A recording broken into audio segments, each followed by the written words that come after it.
XFM. Welcome to a bonus edition of the Ellis, James and John Robbins podcast. For our terms of use, please visit... I don't know if we have any. The terms of use are sit back, relax and enjoy. Yes, please. So this requires somewhat of a setup.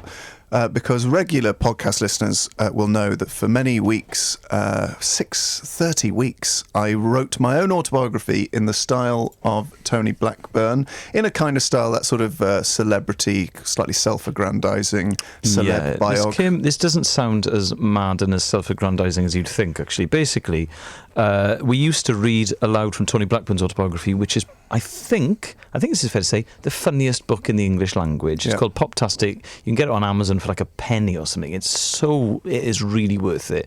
And then John started writing his autobiography, and it's been very popular, and we've had loads of emails and texts and tweets asking for us to release them all as a podcast, and here it is. So yeah, this is the first part of a two-parter. I think probably the first 15 or so chapters. I do hope you enjoy it. It was always a highlight of my week, sitting down and writing it and reading it out to Elis, trying to make the old guy giggle, put a bit of a spring in his step. A shaft of light into the darkness of his You make existence. it sound like I'm an 80-year-old man in an old people's home and you're like a 20-year-old volunteer. You all right, Elis? So I hope you enjoy it, folks. Keep safe. Yeah, keep safe. For crying out loud. Thank you very much. Enjoy. Goodbye. Ellis, James and John Robbins podcast. XFM. I decided I wanted to write the story of me and Elis's relationship. So obviously it dates back some time. And I thought, no, that's not good enough, John. Write your entire life story. So today, listeners, it's time for a new feature. John's autobiography, which is called A Robbins Amongst the Pigeons. And the first chapter is simply called Openings, and it deals with my birth and early childhood. So I'm going to read from my autobiography now, the first chapter of A Robbins Amongst the Pigeons. I was born in Southmead Hospital on the 4th of May 1982. Every year on my birthday, cries of "May the 4th be with you" have rung out across the land. It always gladdens me, but I've never seen Star Wars and don't intend to, as I'm not a 50-year-old man who collects unopened toys. Following my birth, I was whisked away from the unsightly suburb of Southmead to the Britain in Bloom award-winning market town of Thornbury. Previous residents had included Henry VIII and Princess Diana, and as a 2-day-old, I'm sure I would have felt it fitting for me to follow in their footsteps. But stopping short of the terrible syphilis and bad continental driving that did for both of them respectively.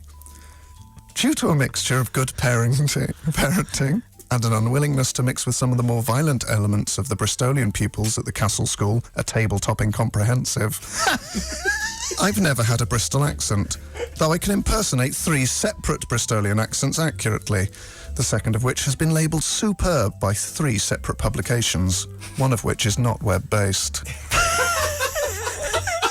I wouldn't say I was the brightest pupil in my class, but my teachers did, frequently, and as a child they outranked me in their ability to judge academic excellence, so I guess it's a label that will have to stick.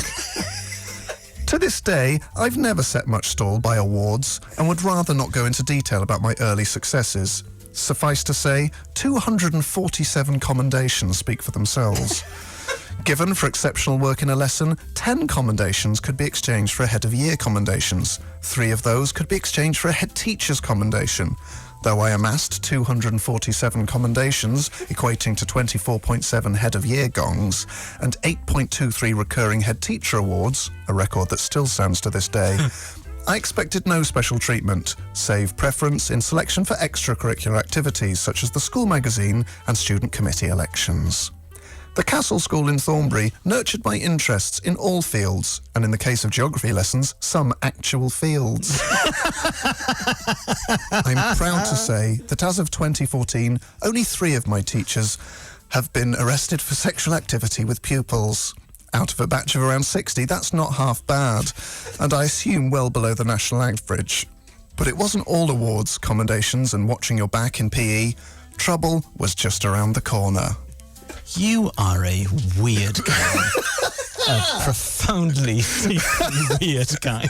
Well, that's great, isn't it? It is great. It's very funny. It's very well written. It's a great parody, sort of pastiche of Tony Blackburn. But I just love the idea of you writing that in your house on your own. John, do you want a cup of tea? I'm busy. Sorry. I'm writing my own autobiography in the style of Tony Blackburn for the radio. You got to keep it XFM in my household, mate. XFM. It's. There's no, no jingle for it. Oh, right. I thought we had a jingle. Oh, well. Oh, John reads aloud from his autobiography written in the style of Tony Blackburn. Yes, folks, it's time for Chapter 2 of A Robin's Amongst the Pigeons. This chapter, I think I'll call it Setting the Vibes. Maybe. Here we go. In 1989, my life would change forever. Turning on the television one morning, I saw an advert. 4 men were on a train. Then an image showed their faces moulded together like a mad alien. 5 letters emboldened the screen, Q, U, E, E and N. But this wasn't an advert for Her Majesty. By then, she was too old to sing on top of a steam train.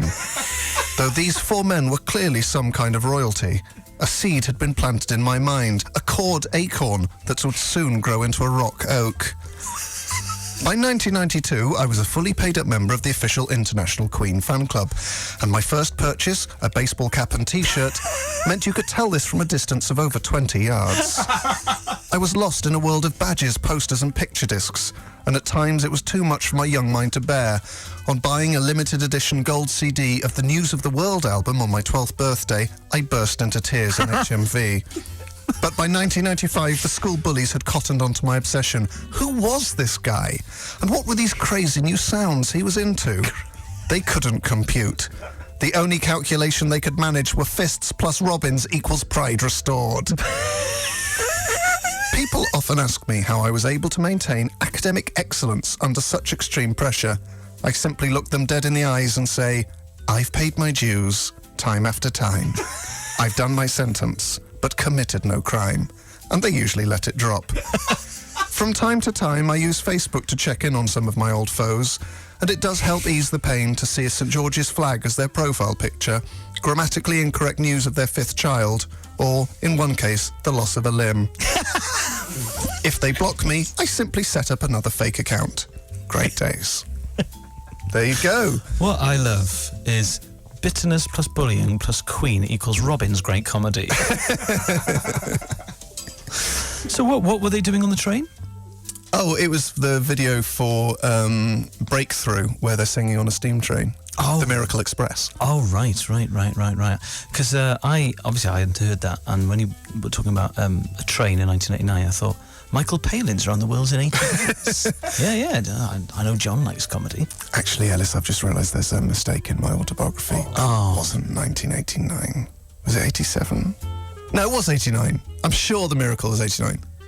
Well, yeah. Of course it is. It's fine. Everyone's fine. Whoa! Everyone's fine. I'm fine. John's good. Do you ever check up school bullies on Facebook to see how they're doing? Yeah, from time to time. It's phenomenal, isn't it? Yeah, it is great. XFM. It's now time for our new feature. It's John reads aloud from his own autobiography. Folks, it's Chapter 3. Last week we dealt with... what did we deal with last week? My burgeoning love of Queen. Yeah. I think. This week I begin secondary school, and this chapter is entitled Farthings from Heaven. In 1994, I began secondary school. Though armed with a fashionable mullet hairdo, I needed an icebreaker. I'd been collecting commemorative coins for some time, but a medallion marking Victoria's Jubilee wouldn't cut the mustard at Big Boy School. On my weekly trip to the Antiques Fair, I had a brainwave. I must go currency. I had to face facts. Commemoratives were a dying market, and I needed to tap into the zeitgeist of currency coin collecting. I surveyed my options. Groats were too expensive and had a sporadic minting history. Florins didn't capture my imagination. Pennies were too ungainly, and halfpennies, well, I didn't want to be that guy. My eyes rested on a small group of farthings. It was love at first sight, or should I say, first farthing. I was sure the older I was sure the older teenagers would have more impressive collections of pre-decimal coins. I could be competing with owners of Charles II coinages. But by my first day, I had a dozen or so belters and marched off to school ready to make waves. As I approached the gates, I saw a boy, maybe 14. He towered over me and had a more fashionable bag. But I had an ace up my sleeve, and more importantly, a display case of Farthings in my hand. "Hey there," I said. "What?" he snarled. "Want to check out my 1754? The condition is pretty impressive." He pushed me to the ground and walked away. What had I done wrong? Was 1754 too common a date? Was he into crowns? My mind raced. I stuffed the case into my millets rucksack and headed to class. I soon realised I was way ahead of my time. Not only were there no farthing collectors, there wasn't a numismatist in the school. They were stuck in the dark ages of Nintendo Game Boys and getting off with girls. My time would surely come. 20 years hence, and I've still to meet a fellow coin collector. In that time, unsurprisingly, the country has seen a steady moral decline. So, the next time you see youths causing trouble on public transport, hand them a copy of Spink's Coins of England and a local listings magazine, which is bound to contain all the relevant information about their nearest coin fair. Well, thank you, John. There we go. Chapter 3. Chapter the 3rd. Cannot wait for chapter 4. I'm going to listen to that bit on the podcast more than once. Such an insight into the darkness of Robbins. FM. Elis James and John Robbins on XFM podcast. Ladies and gentlemen, this is part 4. The Unfair Sex, ? Is the title of it. On starting secondary school, I knew the only way to impress the ladies was to throw myself into projects such as the school magazine, chess club, and the debating team. At 12, I became the youngest ever student representative on the school council. In this revered post, I was responsible for bridging the gap between student body and teaching staff. This unique position of power made me something of an enigma to the opposite sex. They were rarely brave enough to approach me, but often groups of them would point, giggling affectionately, with shy embarrassment. Their ability to master their feelings was commendable. Throughout my 3-year tenure on the council, girls continued hanging out with boys whose hobbies included graffiti and spitting, 2 habits I abhor to this day. But they were right. Declaring their love for a council member would have been a conflict of interests, and inevitably led to suspicions of unfair influence and even foul play. But these suppressed feelings didn't go unnoticed by the lads they hung around with. Jealousy, ignorance, and poor discipline on their part, and an absolute lack of any wrongdoing whatsoever on mine, led to a conflict. My weapon was words, a blade I still wield to this day. Once, whilst waiting for a humanities lesson, one of my nemesis approached asking, "Do you want a smack?" And quick as a flash, I replied, "No, I'm not that kinky." I had won the battle, but not the war. As soon as I regained consciousness, I made straight for the headmaster to lodge an official complaint. According to Facebook, he is now responsible for the financial maintenance of almost half a dozen children, and he works at a local mechanics less than a mile from his place of birth. Every 6 months, brackets 2005 to present, an interim service is booked by a customer who never appears. The mystery is never solved. I may have a few leads, mine factual, his jump, but let's just say, with 18 biannual services unattended, I may just have won the war. So there you go, folks. There's the latest instalment of my autobiography, A Robbins Amongst the Pigeons. Such a profoundly weird guy. XFM. This week, it's Chapter 5, entitled Rebel with a Cause. Here we go. 1997 was a year in flux. The discovery of yachtsman Tony Bullimore on the 9th of January seemed to signal a year of rebirth and change. For years, I had been a studious boy, ignoring the unspoken affections of girls and the inevitable rise of grunge music. But in my 14th year, I would finally show my true colours. Those colours were the rust brown and aqua blue of a tie-dyed Metallica top. I had never heard their music, but the design, a large skull emblazoned on a skull background with additional skull motifs, caught my eye. It seemed to encapsulate my suppressed flamboyance and emotional depth, and thus was the perfect choice for non-uniform day. I knew this garment would cause a stir, but I was never one to do things by halves. Quite the contrary, I do things by wholes. I searched far and wide for suitable accompaniments and eventually settled on 2 studded leather bracelets and matching leather dog collar. On entering the school bus that morning, the reaction was immediate. I may as well have been wearing an explosive vest. The silence that greeted me dripped with awe and admiration and lasted the entire journey. By the end of first lesson, that silence was well and truly broken. There was only one word on everyone's lips, and that word was Robbins. Cries of what the... Well, producer Dave is having a nightmare this morning. We'll try that again. Cries of... Oh, good Lord. Cries of what the... are you wearing? And leave him alone, someone call a teacher, rang out across the school. Ever the enigma, when break time arrived, I elected to stay in DT to finish a wooden box I'd been making. Though I had pushed the boundaries of fashion, I was unwilling to breach health and safety regulations and removed my studded bracelets whenever I was within 2 meters of the belt sander. The reaction was so severe, I did the same during lunch, under the constant watch of a teacher who locked the door in order to help me concentrate. I left the other students to argue amongst themselves and hammer on the door and windows in a show of solidarity. By home time, I was exhausted.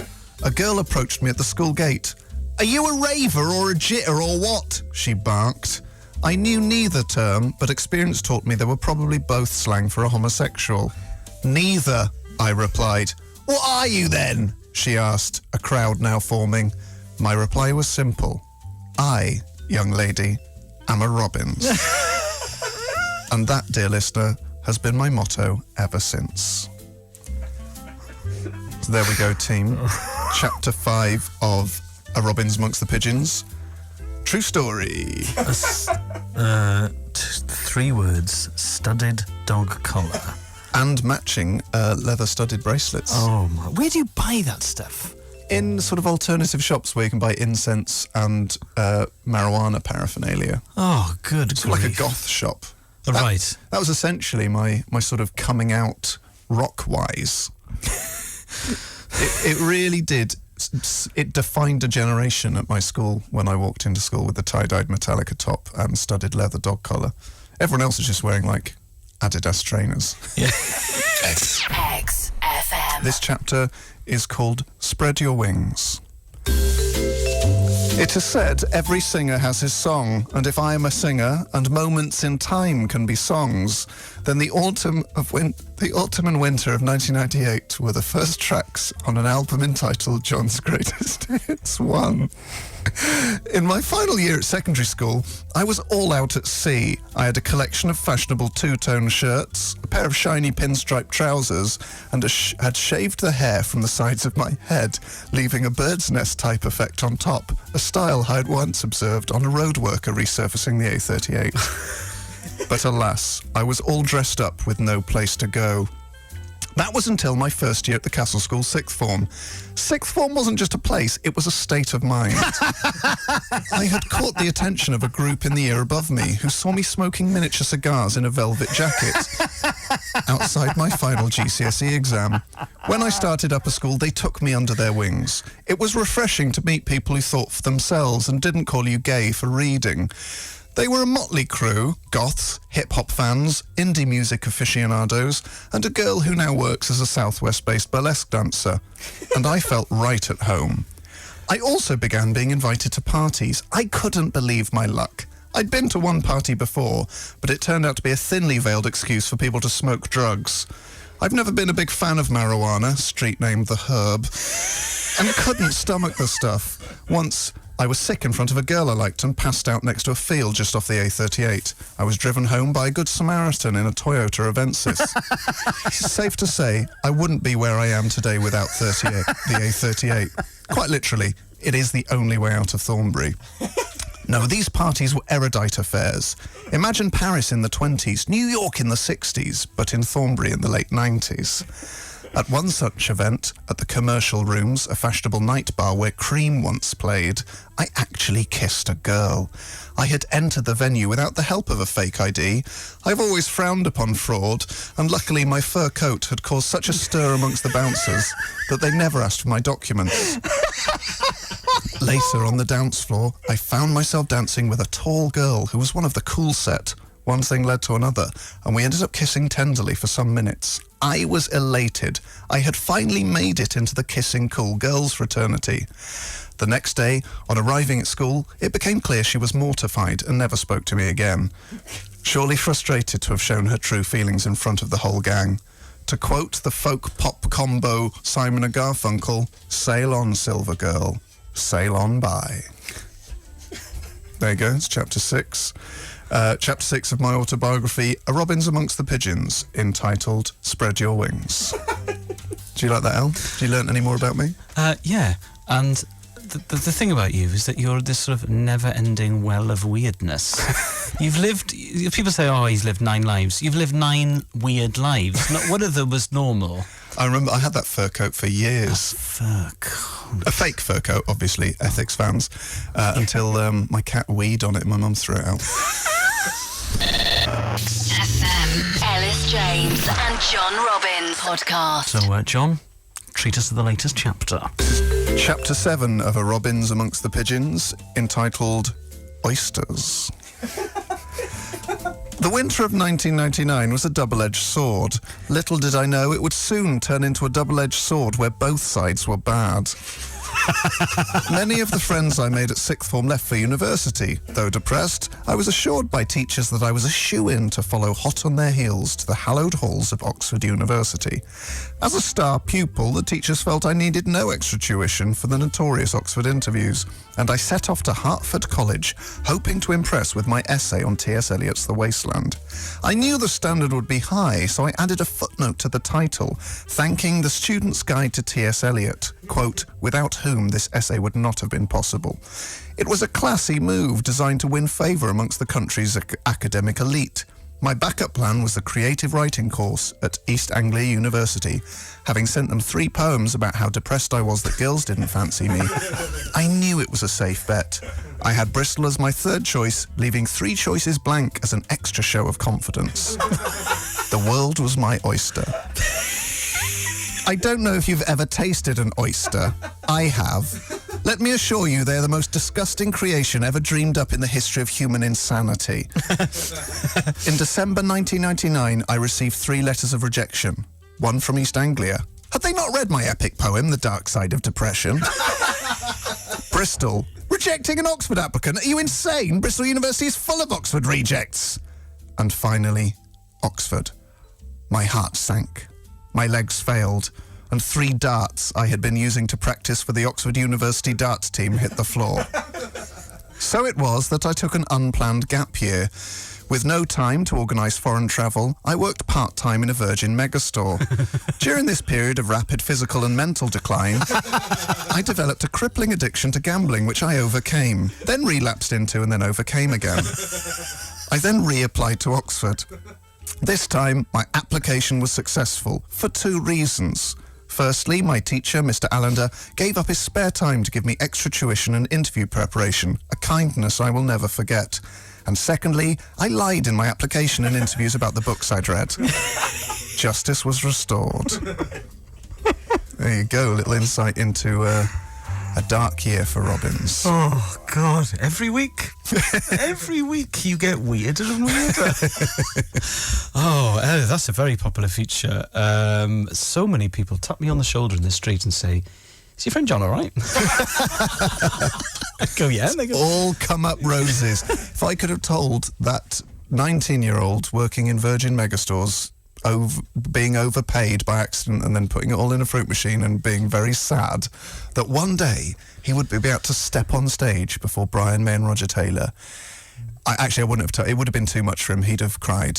He'd have gone mad. XFM. The chapter is entitled Oxford University. In October 2001, I finally began my studies at Oxford University.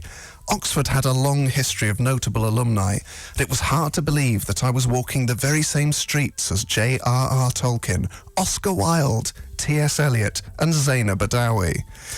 I was to be a student at St Anne's College. Their mix of female to male students was 50-50, and I was hopeful that if my attempt to woo a lady failed, then basic maths would come to my aid.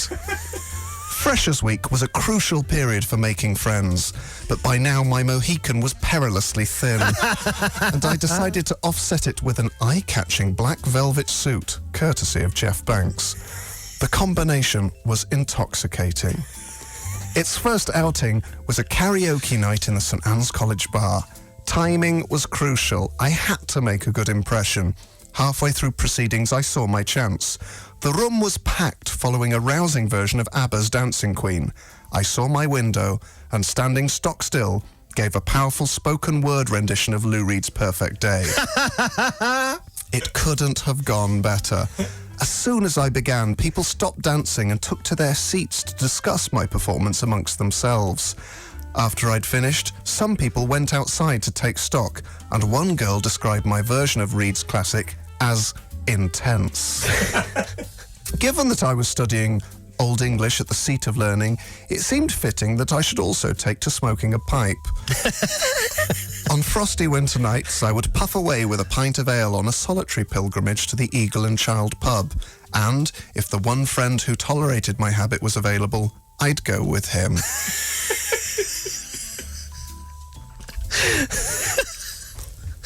Oh, it makes perfect sense, doesn't it? The combination of velvet suit, looking smart, Mohican, edgy, alternative. What sort of Robbins is this? That's what people would have been thinking. I'll say that if I'd seen you in Freshers Week, I would have avoided you. That was the net result in many ways. It's inconceivable. You know, I'd have been, oh God, that the person I was sort of living next to, oh God, well, let's go to the pub and let's see what's happening. Oh, there's a guy on stage singing. He's giving us a spoken word rendition of a Lou Reed song, wearing a velvet suit with a Mohican. Well, he's one to avoid because I think we all know what sort of person he is. But you're not that sort of person. That's the crazy thing. But I think my teenage years and my early 20s, don't know, I abbreviated 20 there, it was just, I was experimenting. But, you know, all those influences are still there. They're just sort of not illustrated by clothing or haircut. No. I mean, deep down inside, I think in some ways I do still smoke a pipe. Anyway, folks, part 2 of chapter 8, so chapter 9, the second half of my Oxford University time will be next week, so do stick with us for that. Obviously take some time off over the next 6.5 days. Don't do a marathon and then collapse. You hear some terrible stories about people doing that in Japan on computer games. So basically live your normal life, but tune in again live. XFM. Chapter 10. Darts, John. St Anne's College was blessed with a broad demographic of students. It attracted many people from the north of England, Wales and Northern Ireland. So by the time I'd finished there, I was well schooled in crime, unemployment and sectarian graffiti. To this day, I have many friends from Wales and the north of England. My top tip for keeping northerners close is to never ever suggest they're not working class, no matter how much land their parents own. I've tended to avoid the Northern Irish, though. Even in polite situations, their accent makes me feel under the constant threat of physical violence. I have one Northern Irish friend, and his accent is very mild. It's one of the cornerstones of our relationship. One result of this melting pot was the sheer array of activities you could involve yourself in. Not being from aristocracy, rowing wasn't an option. Rugby has always struck me as legitimised assault, and the Asian Society was a closed shop. So I signed up for the darts team. College darts was without doubt the greatest thing that has or ever will happen to me or anyone I know. Each Wednesday night we would host a team in our bar or disappear off into the lamplit alleyways of Oxford, searching out the college bar of our opponents. Heaven. Players and fans were encouraged to shout abuse at the top of their voice constantly throughout the whole match. The only rule was that you couldn't touch or obstruct a player physically. As a result of this, the threat of violence was always bubbling under the surface. Combine this with a Northern Irish element and all hell could break loose. Our arch rivals were Wadham College. I'm not one to hold petty grudges, but anyone who has ever played darts for Wadham College are amongst the very worst people on earth. On one occasion, Psycho Bob, a resident of Belfast, was berating me for missing treble 20s. I remained calm, hoping to let the darts do the talking. My form was poor, though, and I fluffed a number of doubles to leave me on double 5, a notoriously hard outshot. "Where are your captain's darts now?" he screamed, belittling my superior darting rank. I drew breath and threw one dart right into the heart of double 5. "That's captain's darts!" I bellowed right into his stupid face. The room erupted and my team lifted me into the air. It was the greatest moment of my life. John, I've got to ask, you got double 5s there? Yes. Is that a lie? No. Oh, wow. I was great at darts. Yeah, well, that is true, actually. I've seen you play darts. Well, the thing was, when I used to visit my friend at uni, I got obsessed with the idea that one day I would play for the darts team. So I spent my whole unplanned gap year practicing in my mum's garage. Oh, classic Robbins. And the sledging didn't put you off, being called names. Did you thrive under the pressure? I think it basically gave me the power, the sort of skill I have now to deal with it at gigs. Yeah, of course. Dealing with hecklers, because people have been like, "Oh, you can't get bullseye, you're an idiot." Anyway, a slim idiot with thin arms. What? It's one of my heckles for John. I've come back to that after the Foo Fighters. XFM. Elis James and John Robbins on XFM podcast. Folks, this is chapter 11 of A Robbins Amongst the Pigeons, and it is called simply 7 Stars. Having conquered the darts world at Oxford, I was aware that I needed to fully exploit the old boys network I'd heard so much about. Though I doubt as many alumni went on to claim working tax credits for quite as long as I did, 2005 to 10. It had long been my ambition to become a poet, and having sent examples of my work about being depressed that girls didn't fancy me to a number of classes multiple times, I was eventually accepted on the prestigious Peter MacDonald poetry course. I was finally going to follow in the footsteps of Eliot, Larkin and Donne. My first assignment was to write a poem in the Autobiography form on the subject of myth. I decided to tackle the big one, J.R.R. Tolkien's The Lord of the Rings. I was sure I wouldn't be the only one to pay homage to this masterwork, so my effort had to be top-notch. It took me all week, and I set off for Christchurch College with 12 printed copies of my poem, entitled 7 Stars, 7 Stones and 1 White Tree. The class was made up of postgraduates, many of whom were already published poets. But I wasn't intimidated. I'd been around in the poetry game for a while too. It was now some years since I'd penned my masterpiece, The Dark Side of Depression. And I'd written extensively on subjects such as autumn at primary school.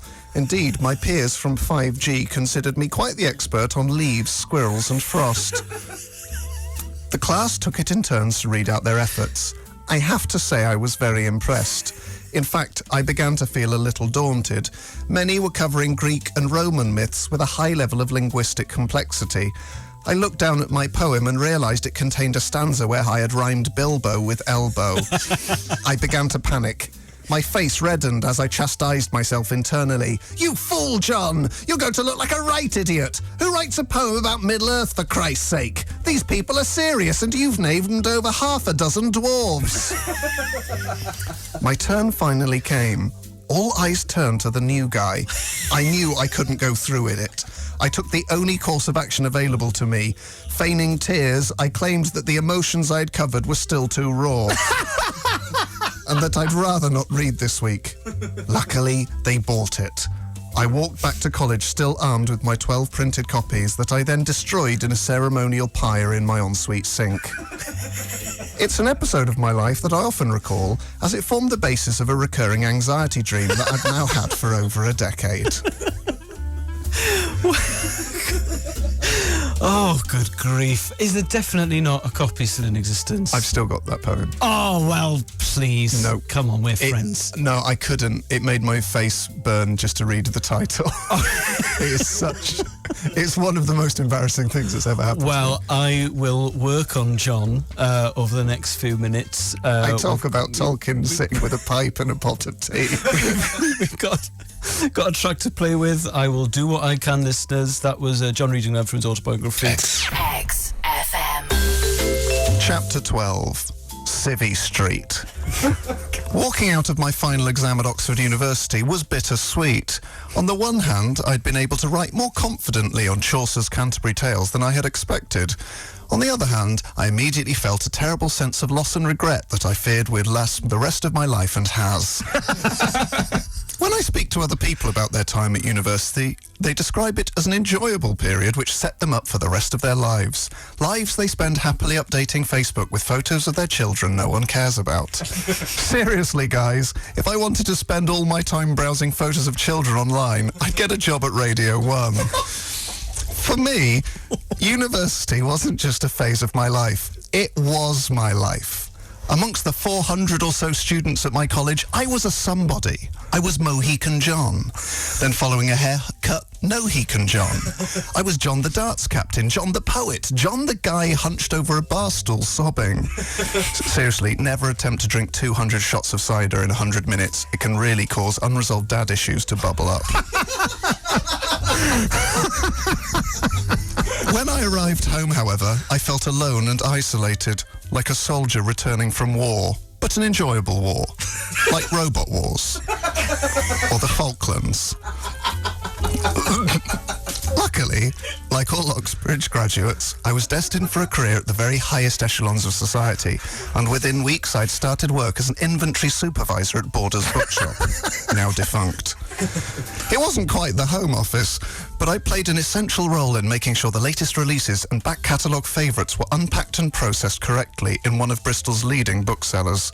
Some suggested I'd underachieved, but who was it that alerted authorities when a photoshopping error allowed an unfinished wiring to remain on the cover image of Grand Designs Abroad hardback? That's right, Robbins. My quick thinking saved both BBC Publishing and presenter Kevin MacLeod a scandal that could have rocked them to their very core. MacLeod went on to receive an MBE, a fellowship from the Royal Institute of Architects, and an honorary degree from Oxford Brookes. Don't worry, Kevin. 2 out of 3 ain't bad.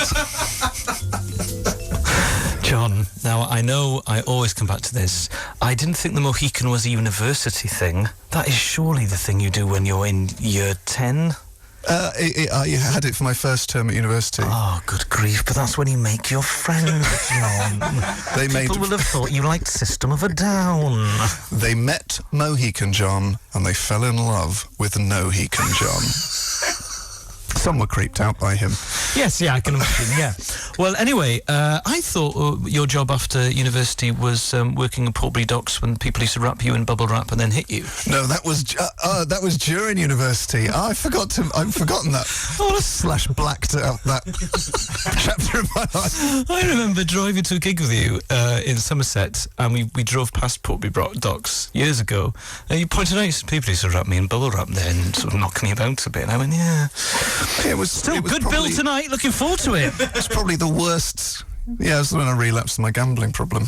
Well, Dave is doing the timeout sign. Once run out of petrol because I'd spent it all on the fruit machines at the service station. Oh, I love Great days. I love doing this show. XFM. Chapter 12. Standing up to my rock bottom. Working at Borders Bookshop, now defunct, was all well and good. The 25% discount on non-sale stock, reserved for employees and local VIPs such as Tony Robinson and Charlie from Casualty, was a welcome perk. However, I craved the attention I'd garnered from hosting college karaoke nights, the acclaim of the darts fraternity, and an income of more than £5.60 per hour. I decided to take the comedy world by storm. After a good afternoon's graft, which included emailing newsreader Alistair Stewart, the father of a mutual friend, I became jaded with the comedy world, which seemed to me to be so much BS. I was hitting the booze pretty hard, and one night crashed a private party at a local bar. I ordered a Guinness, and seeing that it was only 10 minutes until the beginning of Lent, I decided to up the ante with a whiskey before quitting drink at midnight in the name of Christ. I have always despised whiskey, but loved the aesthetic of it sat next to a cold stout. Not wanting to mar my Lenten oath, I drained the whiskey at 11:59 p.m. and was immediately sick into my mouth. Running to the toilet through what turned out to be a wedding reception, I realised I had hit rock bottom. I didn't drink again for nearly 2 years. In order to fill the time, I headed down to my local open mic comedy night and vowed to return the next week with a set to try out. There were no reviewers at my first gig, but had there been, I can only imagine they would have written something like this. Easily the pick of the night was handsome debutante John Robbins. He made it clear that he was once bar rep on the JCR committee at St Anne's College, Oxford. Some of the audience were reluctant to grant him the respect this position clearly demanded. But this experienced reviewer was keen to hear more. He regaled us with a hilarious story about leaving 360 CDs in the street after hosting the annual St Anne's College Oxford Bar Oscars. It was gloriously unplanned, and as a result, he overran by a satisfying 10 minutes. His scripted material dealt with fresh topics such as charity muggers, actual muggers, and the Boxing Day tsunami. One to watch, 5 stars. A genius in the making. John, you weren't drinking. I met you around this time, obviously, and you weren't drinking then. And I asked you once, probably the second time I met you, I said, John, why don't you drink? And you went, because I used to drink whiskey and watch Woody Allen films on my own. Elis James and John Robbins podcast on XFM. Chapter 13. Finger Mouse. My first stand-up gig was on the 27th of February 2005. By early March, I had conquered the world of Bristol's open mic scene at the Hatchet pub on a Sunday, and I needed to explore further afield. Experienced comedians rushed to advise me, keen to keep this young firebrand on the scene. The last thing they needed was to lose comedy's most promising new talent to Hollywood or face modelling. I was offered a spot at a pub called the Yellow Kangaroo in Cardiff. I jumped at the chance. With only one gig under my belt, I was already being selected to perform abroad. I edited my set, checked the oil in my car, and booked in at the health centre to get my jabs. On arrival, I saw a table of comedians rifling through their notebooks. I sat down and silence fell. Word had clearly spread of my first gig. "Hi, I'm John," I said, straightening the lapels of my suit jacket. A homeless drifter offered me his hand. He was clearly friends with one of the acts. I was reluctant to take it, but always the Samaritan, and with a secure knowledge that I'd already been inoculated for all known Welsh diseases, I shook it. He moved aside a dishevelled fringe to reveal a drawn face that immediately brought to mind short-lived 1985 children's TV puppet Finger Mouse. He looked to me with malnourished eyes and whispered 4 words that would change the course of my life forever. "Hiya, mate. I'm Elis." With hindsight, I now know his thread-thin voice wasn't due to self-neglect, but rather cripplingly poor voice projection, a disability he still carries with him to this day. I was eager to see what his comedy was like, and as the applause died down following my Welsh debut, Elis James took to the stage. After his trademark awkward opening, see YouTube, he proceeded to tell me one of the funniest stories I have ever heard. It concerned smuggling scissors into his secondary school that were deemed, quote, too sharp by his peer group. It was the best routine Elis James had ever or would ever write. And for those of us who were there, it's the Elis James we'll remember. When I see him now on BBC Three's Crimes, I'm reminded of that young boy with so much potential. Ironically, on the night we first met in 2005, he was a full 5 years older than the character he would later portray over a decade later. Oh, thank you, John. I know that your girlfriend advised you to take out some of the more ugly descriptions of me. That's true. Because you described me as looking verminous. And your girlfriend Yes, and she said that was a bit harsh. Well, that's fine. You can say what you want. I'm very glad. I just need to say this. You were wearing a suit jacket, yeah. And I'd only ever seen a pop star do that. So I assumed. I assumed you were in a band. She also advised me to take out references to to specific YouTube clips. But it's 10 years nearly since I first met you. 10 years. 10 long years. 10 long years. Right, well, there'll be more of John's autobiography next week. XFM. A robins amongst the pigeons. Chapter 14. Busy Earning. In spring 2005, I quit my job at Borders Bookshop, now defunct. Impulsive, yes. Brave, perhaps. Financially naive, no way. I had carried out a thorough audit and had 4 to 6 weeks of savings to bridge the gap between open mic amateur and professional comedian. A widely Bath-based promoter by the name of Jeff Whiting had seen my potential and booked me for unpaid work in clubs as diverse as Plymouth Fandangos, Exeter Havana and Queen's Hall Minehead. The latter of these was a watershed moment. As I took to the stage, every eye was on me. An audience of 14 may sound small, but that's a total of 28 eyes. I used a mix of local references, improvised riffs, and proven material. The combination was a winner. Afterwards, the landlord approached me and said 7 words that would change the course of my life. I can't not pay you for that. Unapologetic for his use of a double negative, he shook my hand, leaving a £20 note folded in my palm, like a mob boss or antique stealer. Words failed me, and my eyes filled with tears. I walked out to the seafront and looked over the vast ocean before me. Not just the physical ocean, the Bristol Channel, but an ocean of possibility. Taking into account petrol and food, I was technically down £17 on the night as a whole. But all I had to do was earn 10 times as much per gig 4 nights a week, and I was home free. On returning to the open mic scene, I made sure to mention my new status as a professional comedian as often as possible. It was crucial that Ellis James et al. Knew I was now operating in a different realm. I skillfully dropped in references to Plymouth, Exeter, and the £20 note in Minehead. They were agog. I may as well have been Columbus describing the new world. From that day forth, I was a full-time comedian, and my income came entirely from laughter, save temping jobs, manual labour, data entry, parents, working tax credits, loans and debt. I vowed to frame that £20 note, a memento I would look back on in years to come. However, it simply wasn't financially viable, and I spent it on rent and fags. Oh, that brings it all back. I did that gig at Queen's Head in Minehead. I only got £10. Yeah. In an envelope, £10, comedian, brackets Ellis James. How come you got 20? Because of the standard difference. Thanks. We had an email in to say that someone had caught me in Ellis live after listening to the show. And Yes. I quote, Robbins was slightly ahead on star rating. Yes, very good. You're the best. I get it. Although he told me which gig he'd see me at, and I wasn't on top form because I was tired. I remember the first gig back after that Minehead, and I remember mentioning it too many times, and another comedian going, "Oh, my name's John Robbins, I've been to Minehead." XFM. Chapter 15. That'll be the day-oo. From birth, I have suffered with a sacralised L5 vertebrae. It's my cross, and I bear it, with what you might call heroic fortitude or quiet dignity.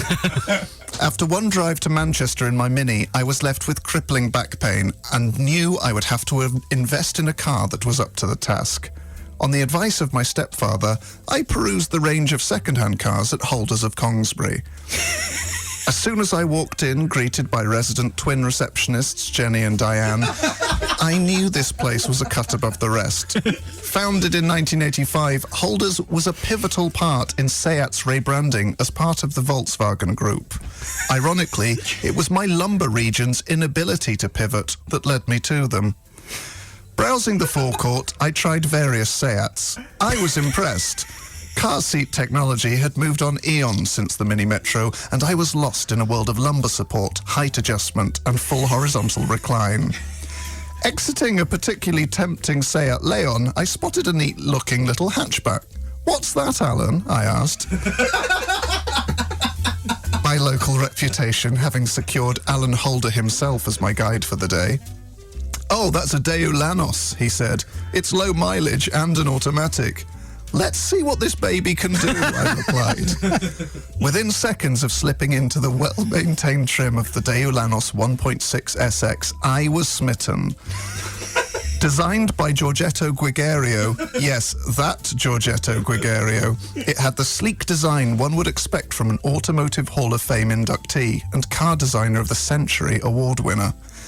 By the time the Lanos debuted in 1996, Guigario had already proven his status with the iconoclastic designs of the Hyundai Sonata, Fiat Cinquecento, and Beretta CX-4 Storm submachine gun.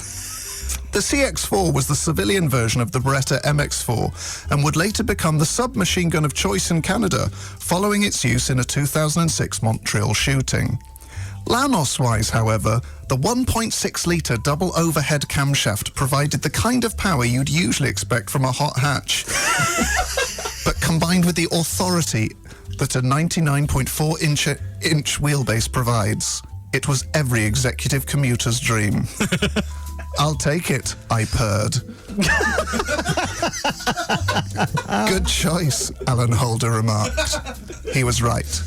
It was compact, reliable, and the only car they had within my price range. Is that the car? Is that the Lanos? I remember that had mould on the passenger seat. Passenger seat rear. XFM.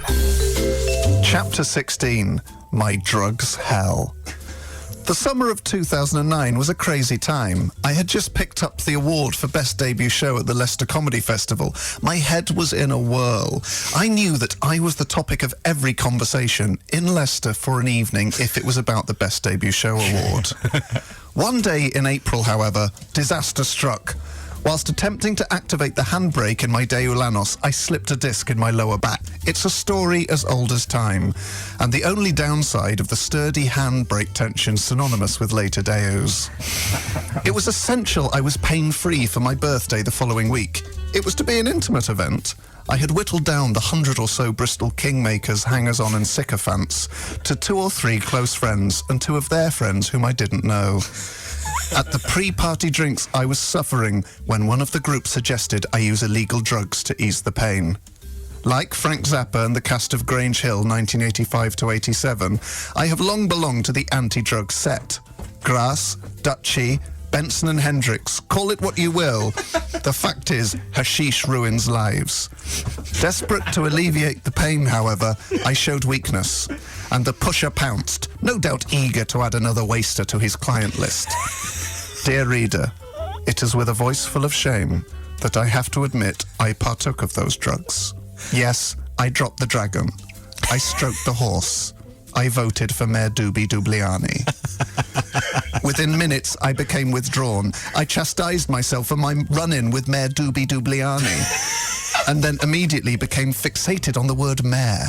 Was it a word? Of course it was a word. It sounded similar to a term for a horse, but was spelt differently. I wrangled with this conundrum. Mayor. Mayor. Mayor. I continually repeated the word in my head. I was gone, bewitched by the curse of Rastafari. As the effects began to wane, it became clear this internal struggle with simple words had lasted almost 2 hours. My shame was complete.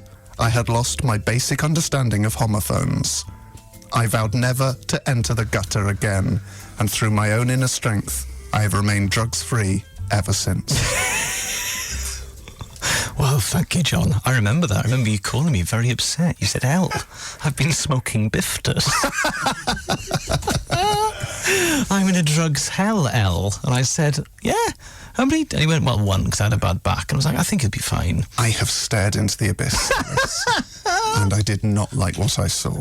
No, just the word mayor again and again and again and again. And ever since, I've been drugs-free, save alcohol, nicotine, and Lemsip Max Strength. Sudafed? No way. Yeah, I'm not going to take that risk. Elis, James and John Robbins podcast. XFM. On XFM. Chapter 17. Death in Paradise. Having compiled 15 gigs under my belt, I was ready to perform at the biggest event in Bristol's comedy calendar, the Ashton Court Festival. For one weekend in July, the whole city descended on the country estate to see music, comedy, and indulge in every excess imaginable, from falafels to legal highs. The comedy tent held 500 people, and my reputation had secured me primetime slots on each afternoon. On the Friday, I joined the masses crossing the Clifton Suspension Bridge. It was quite the scene, like Night of the Living Dead, but with trolleys of Red Stripe and Strongbow. At 3:50 p.m, I stepped out onto the stage and began my polished 10-minute set. I had never experienced the sound of 0.005 million people laughing before, and my God, it felt good. I was the toast of the tent, and I couldn't wait for round 2. The next day, I made sure to invite everyone I knew. My peers had to see that the Robins at school, which they had bullied, ignored, / not been aware of, was on his way to stardom. It was crucial the atmosphere was as electric as it was the day before, so when I walked on stage, I gestured confidently for them to increase their applause. To spice things up, I decided to begin by improvising an observation about festival toilets. It met with silence. Was the mic on? Every face, including those I'd invited, bullies, girls I fancied, teachers, stared at me bemused. I went into some previously untried material about acupuncture to win them round. If anything, it made matters worse. The room pulsed with tension, and then it struck me. I was dying on my ass. I had never experienced it before. I couldn't understand. I had come on with the confidence of a past master. Oh, Icarus. It's one thing flying to the sun with waxen wings, but telling all your school friends to come and watch because you are the best at flying to the sun and will one day be on television flying to the sun is a whole other matter. After 10 minutes, I came off, mimed shooting myself in the head, and vowed never ever to experience that feeling again. And, save for a misconstrued comment about sexual assault on stage in Gloucester, a 6-month period following the end of a relationship, and about 20% of all shows I've done in Edinburgh, I kept that vow. Oh, John, I remember that. You do remember What that? I like about that is that basically John did a little sort of "come on" sign, that of a small version of what Liam Gallagher used to do at gigs to get applause. But in Bristol comedy folklore, that has now become "come on, Yeah. I'm John Robin." Walked on stage, it was the classic palms face down in front of you, Yeah. and then fingers coming up. Come like on. David Brent, like, Oh, you're yeah. in for a treat. And in Bristol now, that has become a legend. Yeah, the folklore of Robins is death. XFM. Now it's time for my favourite feature in radio. It's John reading aloud from A Robins Amongst the Pigeons, and I'm reliably informed that it's part 1 of a 2-parter which ends on a real cliffhanger. Chapter 18. The House That Joke Built, Part 1. As one of the biggest rising stars in Bristol, by 2007, my phone contacts was a veritable who's who of the biggest names in the southwest comedy scene. However, 3 key players were missing. One day I received a call from a promoter by the name of Kai Barron, offering me a gig. Kai was a big deal. If you wanted to gig in Yeovil, Paynton or Exmouth, he held all the cards. You'll need to drive the other comics there and back, he said. Who else is on? I asked. John Richardson, Mark Olver and Russell Howard, he replied. Words failed me. I was to be responsible for driving the 3 kingmakers of Southwest comedy to the very heart of Torquay. Hello? Kai asked. Sorry, Kai, words had briefly failed me. I'll take it, I replied. These guys were the pick of the Southwest crop. From Lyme Regis to Ilfracombe, from Newquay to Peacedown St John, no one could touch them. Mark Olver was a notorious Lothario and fried chicken enthusiast. He'd bedded more women than you've had hot dinners. And he'd also had more hot dinners than you've had hot dinners. John Richardson had a lightning wit and was a fan of neatness, hard work and more neatness. He was from the north, but I liked him nonetheless. Russell Howard was hot property. I think you'll get the picture when I tell you that by 2005, the start of my comedy career, he had already gigged in Plymouth. That's right, he was box office. I met them at an Esso garage. Though central, it was one of the most competitively priced Essos in Bristol. As I pulled up in my Lanos, purchased only weeks before, Mark Olver shouted, "Tony now, we're kicking with a sales rep." I thanked him for spotting that the Lanos would indeed suit a travelling executive and began to reel off some of its key specifications. Some days later, however, I realised he was making a joke at my, and by extension, the Lanos' expense. It is a slight I have never forgiven him for. The drive was textbook, M5, A380, then A3022, and on the way back, the reverse. That and my commanding performance at the gig secured me not only their trust, but an offer that would forever change the course of my fledgling career. Wow, John. I mean, I don't think I can wait another week. Will you whisper what the resolve is during this next track? Elis, are those hooks I see below you? Are they tenterhooks? You'll have to remain on those tenterhooks for the next week of your life. FM. Elis James and John Robbins podcast. To put us out of our misery, here's John reading aloud from a Robbins amongst the Pigeons. The drive back from Torquay was a memorable one. Let me remind you that my Belanost cargo was precious booty indeed. Russell Howard, Mark Olver and John Richardson. 3 men who had every Southwest promoter in their pocket. How they toyed with them, manoeuvring and preparing themselves for combat on every stage south of Malmesbury. The subject of accommodation came up. Olver was still living with his parents, frustrated by the restrictions this placed on him from hosting some but not all of the local swingers' nights he was obliged to put on. Russell was living between Rockhampton and London, the 2 epicentres of comedy in the UK, and John Richardson was tucked up in the tidiest bedsit I, or Avon and Somerset Social Services, had ever seen. They suggested getting a place for the 3 of them to share. "I'd be up for that," I exclaimed, slightly louder than I had planned. Russell hesitated, clearly blindsided by the prospect of adding one of Bristol's leading lights to the tenancy. "How about the 3 of us look at some places and let you know?" Olver added. He was right. They would not want to risk losing me, and would want to make sure I was suitably impressed by the options. A few weeks passed. I heard nothing. It was crucial I appear keen, but not too keen, so I called each of them 20 or 30 times. After 2 more weeks, several unanswered calls, and a further 4 preferred candidates dropping out, I took the 4th bedroom at top floor flat 9, the Paragon. It was the perfect mix. 3 professional comedians and 1 amateur who supplemented his income with temp work. They would talk long into the night about influential players in the comedy world, some of whom were from London. I soaked it up, in awe of these colossi of stand-up. It was quite the coup for me professionally as well. There was a drip-down effect gig-wise. If Russell was offered a gig he couldn't make, he would pass it on to Olver, then Olver to John, John to a friend of his in Frome called Mike, Mike to various Bath-based new acts, and if they and several Cardiff comics couldn't make it, I would be left reaping the rewards of unpaid 10-minute spots as far north as Gloucester. Nothing could go wrong. Or so I thought. Surely not another cliffhanger. It's a double cliffhanger. Oh, I didn't think that could be done. You're not writing on Broadchurch.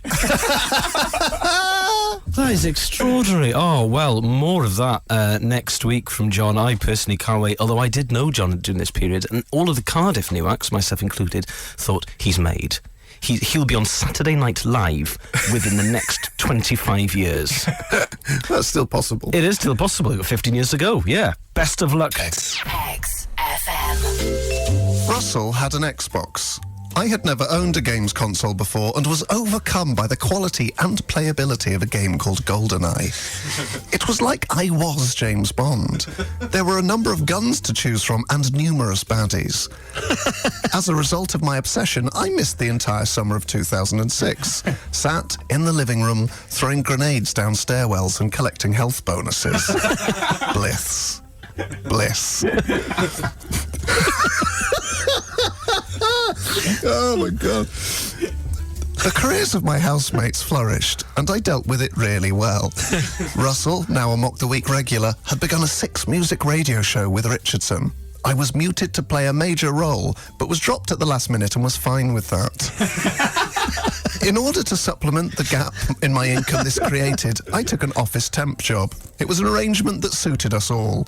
I was glad to avoid the early mornings that Russell and John had to suffer once a week before broadcasting to the nation and becoming famous. Close shave.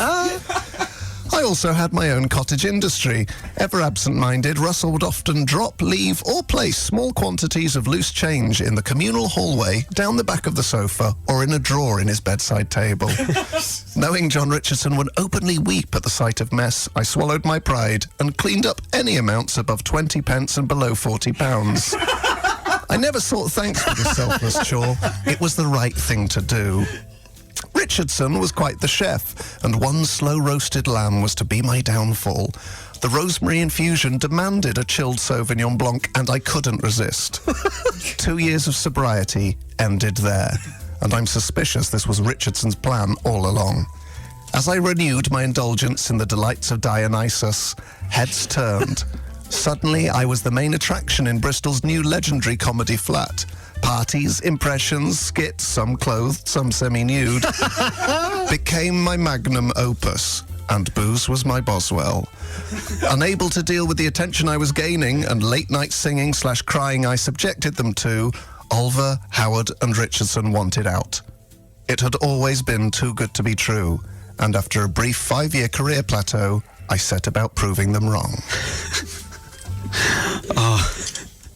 I remember talking to you around that time, and you were absolutely fine with their success. Absolutely fine with it, mate. You went on the Six Music programme once, maybe? Yeah, that's the same as a career, isn't it? Oh, I also remember the parties. I wasn't invited, but I was still an open spot at the time, so, I was absolutely fine with that as well. Deep parties. Well, one party that I've sort of misremembered as a summer of Gatsby-esque. Because I remember debauchery. I remember one newsy part. Because with that party, I remember talking to a comic who'd been, and he said, "Yeah, I went to the party at Robbins, Howard, Richardson, and Oliver's house." I went, "Oh yeah, what was it like?" And he went, it was great looking at John's iPod, which makes it sound really mental. XFM. Elis James and John Robbins on XFM podcast. Chapter 21. No Deal. Mark Oliver, my erstwhile flatmate, had got me some lucrative work filling in for him as the warm-up for Channel 4's Deal or No Deal. Now a mainstay of the schedule, back then Deal or No Deal was a groundbreaking show. Day after day, contestants would equate real-life happiness with varying sums of money hidden in red boxes, all overseen by consummate professional Noel Edmonds. At that time, warm-up was a skill I had not yet mastered. The audience were almost entirely made up of pensioners bussed in from the north and the local unemployed. There were occasions when my darkly comic monologues were not what the audience or the production staff or channel thought was appropriate. Yet the sword would ultimately fall from the highest level, Edmonds himself. In order to satisfy my employers, I replaced my stand-up set, which included a fictional tale of a family all killed in car crashes outside of their home, with some light audience banter. I would begin thus. For those of you who haven't seen the show before, we have 22 identical boxes, and in one of them is Noel Edmonds. The result guaranteed laughs from the over 70s. What I had forgotten was that Noel Edmonds was a TV prankster of the old school. By old school, I don't mean he would abuse his position to commit acts later deemed harassment or molestation in court. No way! Noel's record is as clean as a whistle, save from the death of a contestant on the Late Late Breakfast Show in 1986. What I mean is, he loved nothing more than to lurk around the studio, creeping up on people to give them an amusing, non-sexual fright. One day, I was the victim. After delivering my punchline, Noel appeared from under the seating, pivoted on his trademark Cuban heels, and said, "Watch it," before relieving me of my duties. I'd forgotten that Edmonds was painfully sensitive about his height, a paranoia that neither Cuban heel nor orthopedic lifts could assuage. A year later, I returned, but was sent home for being too hungover/still drunk. I'm not proud of being sacked by Deal or No Deal twice, but without that experience, I wouldn't be the 9th best warm-up artist to emerge from Bath and North East Somerset. Oh, John. I did warm up on Deal or No Deal after you did. And I remember talking to the floor manager and I said, "Oh, my friend John used to do this." And he went, "Yeah." And apparently there was a bit when the show was happening and then a camera broke or a light bulb on the set broke. And they said, "John, you need to go and do warm up now." And he was slumped in your seat and you didn't hear it the first time. And then they went, "John, you need to do warm up." And he apparently went, "Oh, God." Yeah, I've always been suspicious that was the reason. Oh, Lordy. I mean, it is soul-destroying. Makes you want to get inside a box and kill yourself. I mean, yeah, I did warm up on Deal or No Deal, and it's a very odd, because nobody pays tax. They're either students, unemployed, or pensioners. Yeah. There's a very, very odd mix of people, all minibused in from Liverpool, and one woman had seen over 1,000 shows. Oh, yeah. Yeah, there are people who've been to pretty much every one. That said, Edmund's a phenomenal host. Consummate professional. I probably did warm up for about 20 or 30 shows. I saw him trip over his words twice. Yeah, and he looks great for his age. It's essentially all done live. A tight shirt, and yet he's in his 60s. They don't make him like Edmunds anymore. XFM. Chapter 22. London Calling. Summer 2012 was a time of crisis. It was all well and good being labelled, quote, King of the Southwest by Venue magazine, now defunct. But the limitations of a Bristol-based career were taking their toll. As that god-awful Clash song says, London Calling. It's not good off. Though it also goes on to say, the ice age is coming, sun zooming in. You can't have it both ways. Either it's an ice age or the increasing proximity to the sun would cause rising temperatures. Make your mind up, guys. My peer, Elis James, had made the move to London a year earlier. I have to admit, our weekly chats were tinged with envy.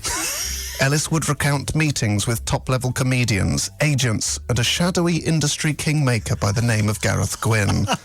This Machiavellian figure would dole out TV and radio opportunities as freely as the cruel punishments he exacted for disloyalty. Legend has it his door knocker is actually Adam Hills's foot, removed with an electric carving knife as revenge for cancelling an appearance on the news quiz last minute. Things came to a head when I received a call from the producer of a TV panel show I was due to appear on the following day. "Hello," I said. "I can't wait for tomorrow. My mum has told her yoga group to set their digiboxes." There's been a problem, she replied ominously. "We've had a meeting and decided we need to replace you with someone who has a better backstory." "Oh, who have you replaced me with?" I asked, heartbroken. "We've replaced you with Amy Childs from The Only Way is Essex." As I hung up the phone, I wept. I wept for the years spent mining my life for material. I wept for the relationships lost to stand-up. I wept for the thousands of lonely miles driven, for the weddings I'd missed, for the birthday parties, and once a Captain Beefheart tribute band I'd really wanted to see. All wasted because I'd never considered the financial potential in putting glitter on women's areas. As I dried my tears, I hardened my resolve. I would leave Bristol. I would swap Torquay for the Tube, Malmesbury for Muggings, and I would one day be on a TV panel show. 3 years later, and that project is still ongoing. I remember that, John. Thanks. I remember that vividly. Yeah. Amy Childs Gate. Amy Childs That's the Gate. second gate of this show. Cup Holder Gate and now Amy Childs Gate. Yeah, it's like a big farm. Yeah. With cup holders at one end and an awful human being at the other end, who, to be fair, is not her fault because she is promoted by TV commissioners who should know better. But Yeah. you got an Edinburgh show out of that disappointment, didn't you? Yes, that was widely ignored. Tune in next week.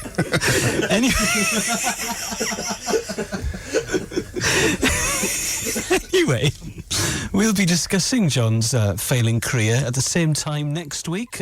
Look out for the next instalment of A Robins Amongst the Pigeons. XFM. Elis James and John Robbins on XFM podcast. Chapter 23. The Man with the Childs in His Eyes.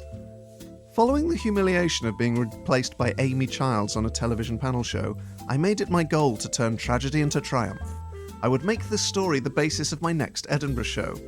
So I set about writing a blistering routine concerning the experience. I would berate the comedy industry for placing its faith in fame, and Childs herself for the damage vajazzling had done to women's self-esteem. It was about time there was a genuine feminist voice at the Edinburgh Fringe. And if female comedians were too busy blabbering onto each other about clothes, I'd have to take up the challenge. This would be my 4th consecutive solo show. In previous years, I'd performed in relatively unknown venues with no PR or strategy at all. As a canny ploy, I'd also made sure any agents or production companies handling me were genuinely incompetent. This way, I would maintain my integrity and avoid becoming one of the sellouts performing in rooms that didn't leak water through the ceiling. The one flaw in this plan is that I was invisible to the comedy industry at large, and this had a crushing effect on my self-esteem. This year would be different. My room was still hard to find, and I had no promoter or agent to speak of, but I had an ace up my sleeve. 3 A2 posters. I'd never had any posters outside of my venue before and knew this would bolster sales. I scoured the city, awaiting the moment I would turn the corner to see hordes of people surrounding my visage. I'd play it cool. Oh, fancy putting a face to a name? Or should I say, a name to a face, I'd probably say. As it turned out, not many people can congregate behind a fruit machine or in the 2-foot gap between a wall and a skip. Such was the positioning of my first 2 posters. The third was visible but had been vandalised with a stick-on penis. I had one last roll of the dice. Elis James's big city agent had agreed to see my show, and on the penultimate night he replied to one of my trademark twice-daily texts. It was on. The show went well, and I met him in the bar afterwards. Wow, that was one of the best shows I've ever seen, his handshake seemed to say. What's your plan? His mouth added. All I want is a weekly radio show with Elis James, and to stop claiming working tax credits and to have posters without willies on them. He paused. Let me see what I can do. Oh, you've ended on another cliffhanger. It's sort of a cliffhanger. Well, I suppose if you listen to the show, then you know how it ends. We get a radio show, which is great. Well, or do we? Or is this all in the Matrix? Oh, God. XFM. Chapter 24, A Tale of Two Cities. In September 2012, I took up residence in an affluent part of London called Maida Vale. It was well out of my price range, but one upside of your peers doing significantly better than you is spare rooms at mates' rates. However, being naive of the London property market, mates' rates were still well out of my price range. This was not the only difference between Bristol and London. In Bristol, the pub is a place you meet close friends for a number of hours. In London, the pub is a place where management consultants come to ruin everything from 5 p.m. onwards by testing just how loud their voices can go in pink shirts. London is a city that never sleeps, but only till 11:15. At which time, angry bar staff remind you that the pub is closing every 20 seconds before ejecting you at 11 p.m. sharp. Put your teeth in, Robbins! Bristol, however, had a plethora of places open till midnight and beyond, and by ingratiating myself with a network of landlords, it would often be 2 or 3 a.m. before I found myself being told to leave. In Bristol, I was never more than half an hour's walk from home. In London, due to its substantial transport network, I was never more than 3 tubes away from a night bus that would take me to within a 20-minute walk of my house. One upside, however, was a reinvigoration of my social life. Finally, there were people who invited me to parties if I asked them enough times. At one such comedian soirée, I noticed a beautiful blonde girl making short work of a bottle of white wine. Who's that? I asked TV's Josh Widdicombe. Careful, Robbins. She'll eat you for breakfast. Walking over to her, I made my play. I hear you like eating breakfast, I said. Realising this made little sense, I added, just think of me of 2 rashers of back bacon. Do tuck in. But this made even less sense. I'm a vegan, she replied. Damn it, I thought. I swiftly changed topics. The conversation drifted to traffic policing, top 5 Queen songs, minting variants in Georgian Farthings. And occasionally she'd chip in too. I was on scintillating form, and I'm proud to say that 2 years later, she has yet to leave me. What a wonderful way to meet your girlfriend, John. Oh, yeah, she's obviously hammering a bottle of Sauvignon Blanc. And I thought, hello! Lovely stuff. Finally, someone who can keep pace with Robbins. True about the Bristol pub scene. I used to love that pub, your local, was it the Hillgrove? Yes, Do you remember please. Do you remember when we went to the Hillgrove in the snow and I couldn't walk up the hill because it was too icy? Yes, please. Great days. And your friend Craig said, I punched someone in the snow, but I fell over and made a fool of myself. And I was like, this is great Bristol banter. I love it. Oh, I used to race back from a gig to get there before closing, stay there till 3 and then just drive home. That's an amusing lie. That's an amusing lie. That is unacceptable behaviour in the real world. But that's fine because it was an amusing lie anyway. There'll be more from a Robin amongst the Pigeons next week. XFM. Chapter 25, The John Robbins Show. One afternoon, I received a call from my new agent. He had arranged for myself and Elis James to record a pilot for London-based digital commercial radio station XFM. What about Six Music, I asked.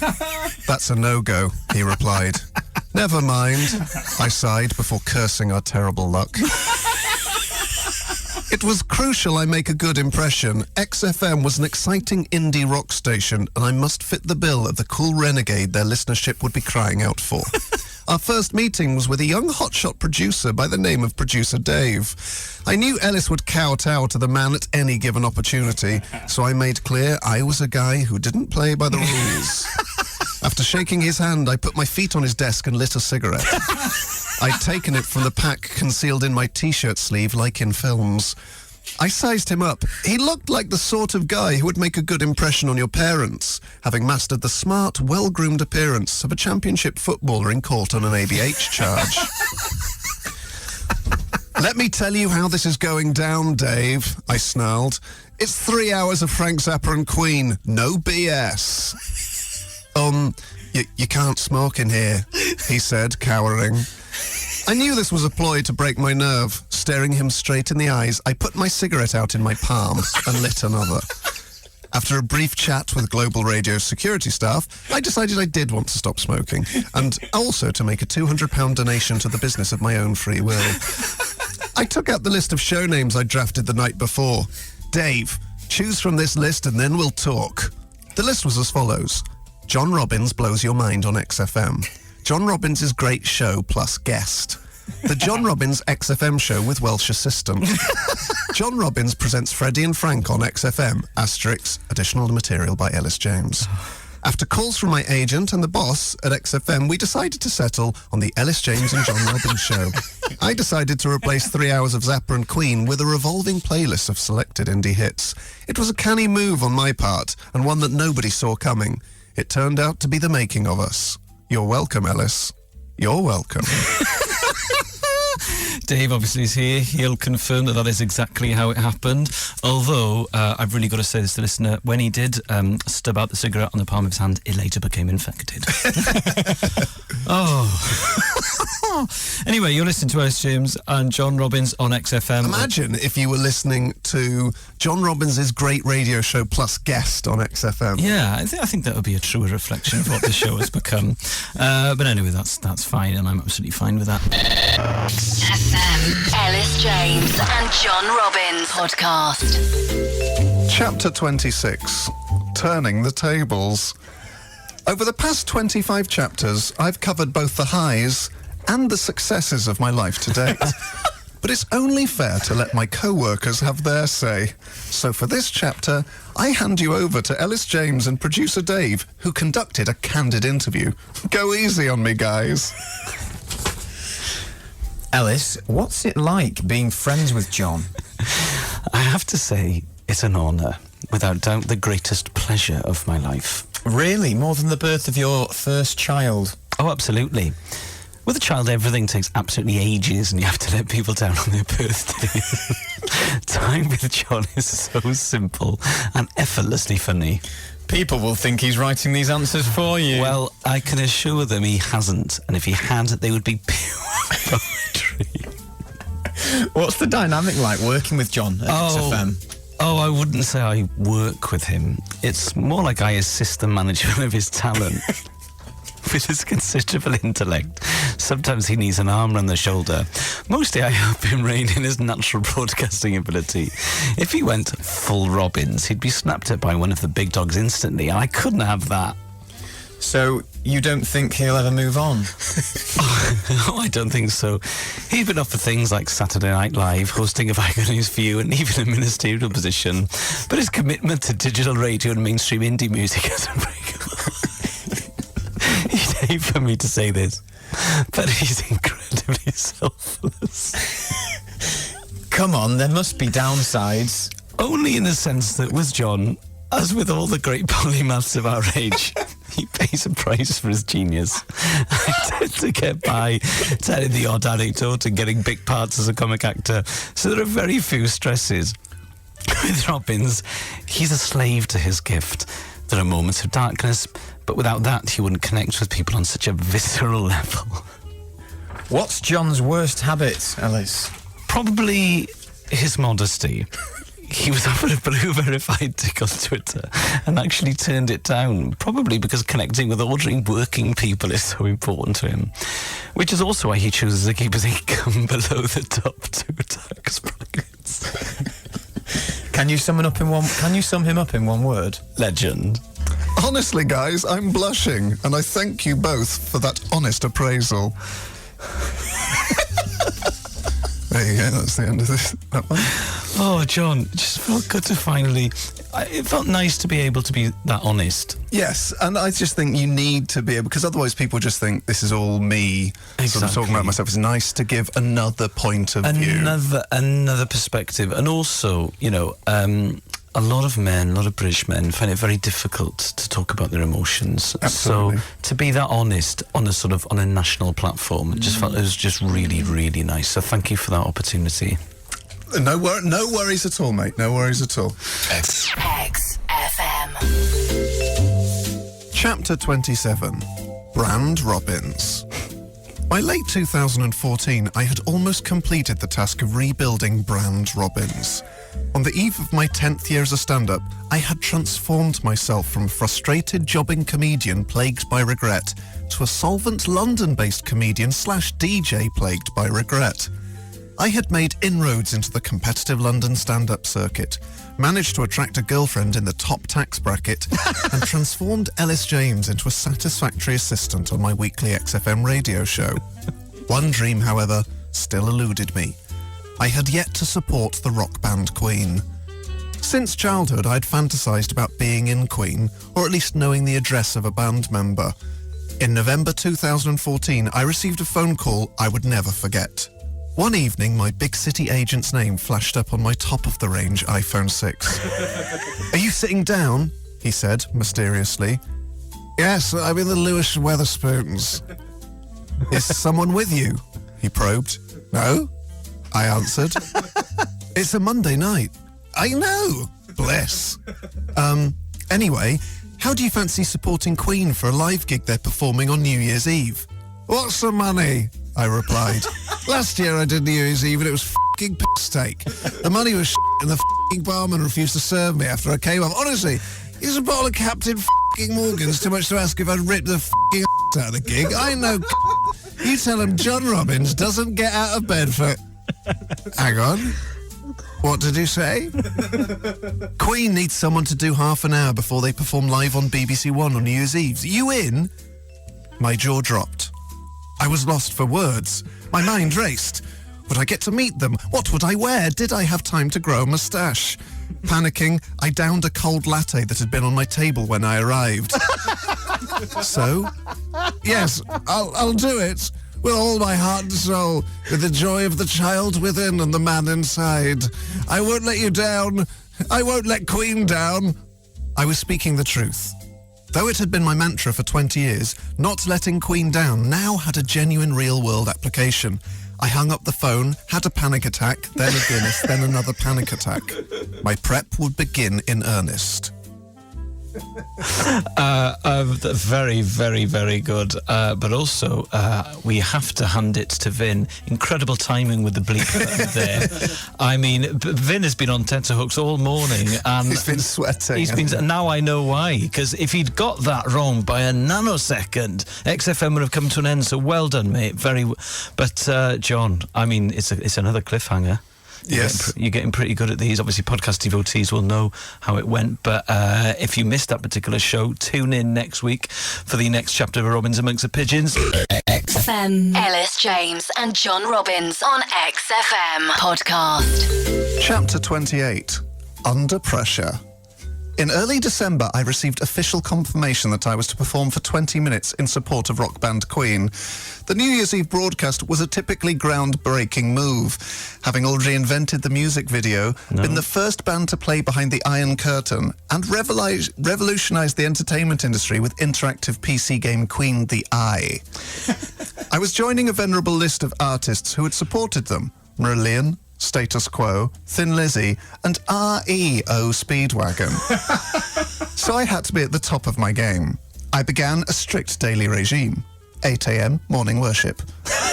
I would lay out my coloured vinyl first chronologically and then in resale value order before saying a quick prayer to the gods of rock. 9:15, vocal warm-up. 20 AOs followed by 5 Dido Deos. Repeat 6 times. 10 a.m, brunch. Queen-themed snacks, including bananas, brackets as seen on I'm Going Slightly Mad video, Moe Chandon, brackets from the song Killer Queen, and Bohemian raspberries, brackets raspberries. Midday, quickfire Queen quiz. I would play 5 Queen songs on shuffle and then guess the song within 5 seconds. Success rating, 100%.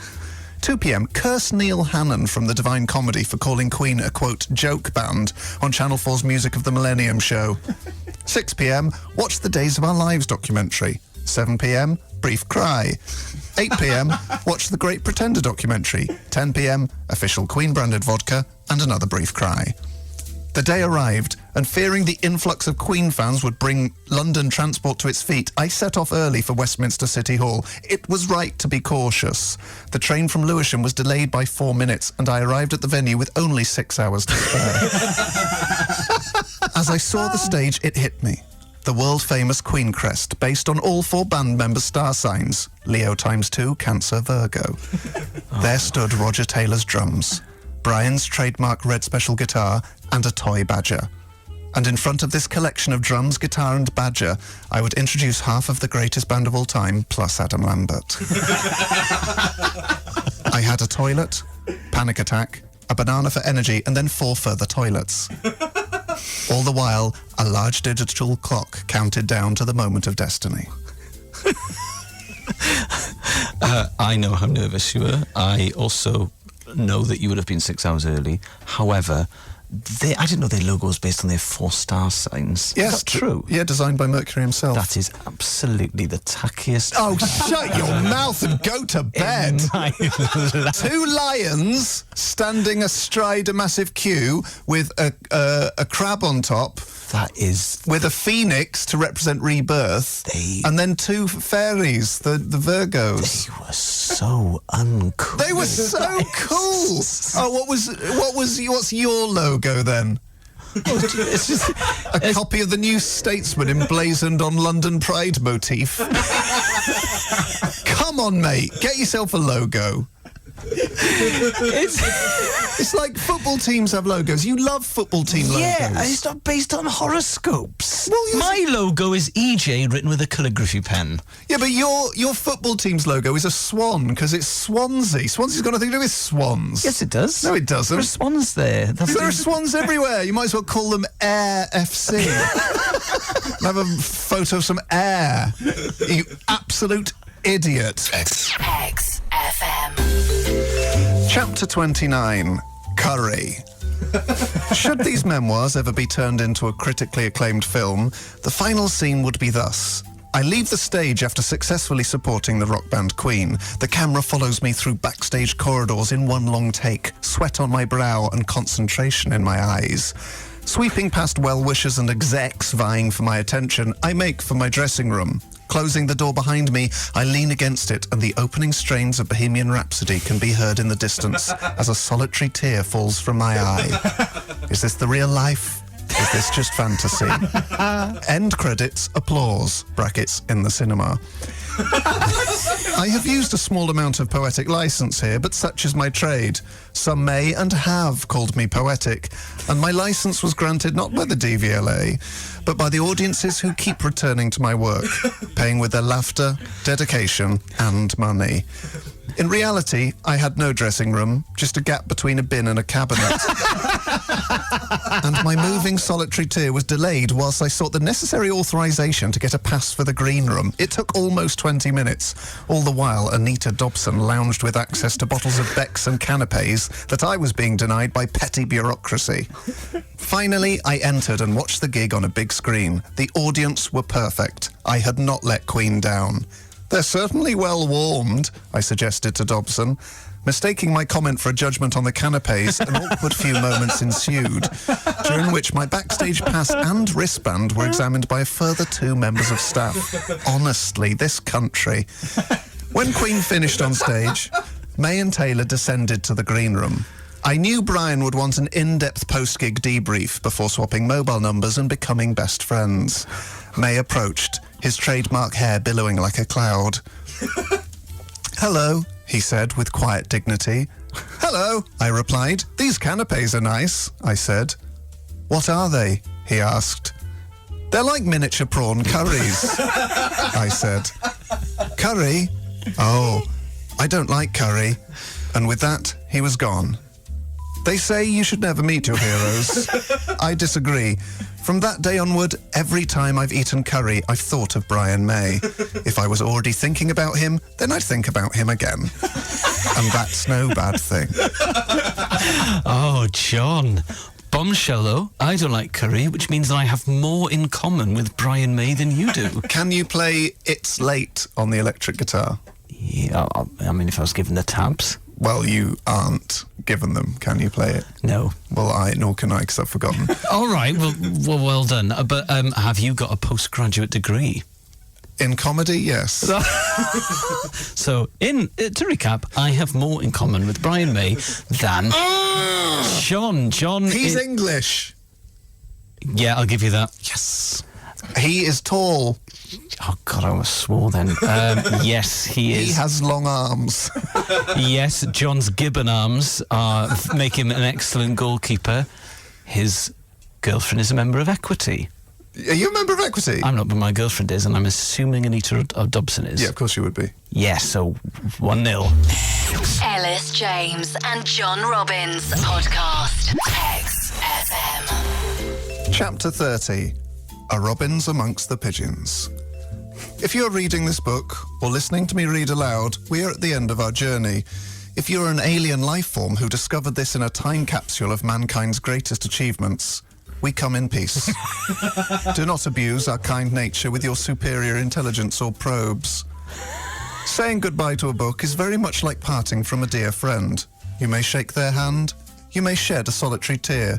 You may remind them that you bought one more round than they did, and this isn't the first time that this has happened. So maybe next time they should bear that in mind, especially considering how much money their parents recently left them.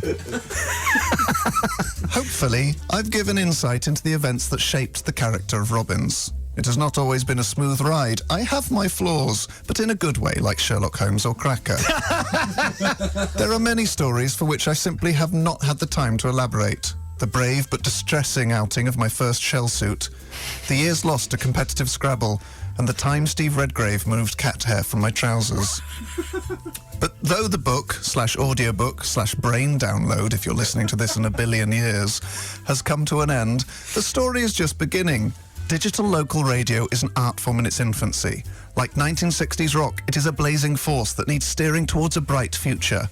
I believe I and my Welsh assistant are the men for that job, and I promise you, as custodians of that flame, we will do everything in our power to ensure it never chokes on its own vomit or forms wings. And what was the ultimate destination of 1960s rock? It was the majesty of Queen. I shall make my way summoning the characteristics of all 4 members. Mercury's flair, May's intelligence, dignity, We'll do that again. Mercury's flair, May's intelligence, Deacon's dignity, and Taylor's 2 fingers to the system, unless the system is terrestrial television or willing to negotiate on fees. I have truly been a Robbins amongst the pigeons, so the next time you see a red-breasted friend, take a moment to consider him. The cold winters survived, the plentiful summers enjoyed, and pay special attention to his red breast. Some say it was stained with the blood of Christ. Others say he was scorched whilst feeding water to souls in purgatory. But I will proffer a third explanation. The robin is a small insectivorous passerine bird, specifically known as a chat. So maybe, just maybe, like me, that distinctive fire in his belly comes from the sound of his voice, his chat. Chat is the one constant in my life, my trade, my emblem, my milieu. And if you would like to secure that chat for voiceover work or corporate engagements, don't look for me in your garden or near recently disturbed earth. Please contact my agent. The end. Oh, John, what a towering achievement. Done it! I mean, there was a long walk to freedom, Nelson Mandela, and then there was a Robbins Amongst the Pigeons. I think they're the big 2 autobiographies. That's it. That and Roy Keane, My Story. Yeah. Absolutely fantastic, John. Also, that final chapter, nothing gives a better insight into the books you read as a teenager growing up than the Sherlock Holmes and biblical references. Yes. You know, have you read the Bible cover to cover? Oh, cover to cover. Read the sort of the highlights. All the rude bits, the car chases. Job. Goal of the month. Revelation. The out there trippy bits. Guys, Jesus is cool. If he were alive today, he'd be out there in his Crocs, drinking fair trade coffee and telling it like it is. He wouldn't be some starch-collared suit. Music that rocks. XFM.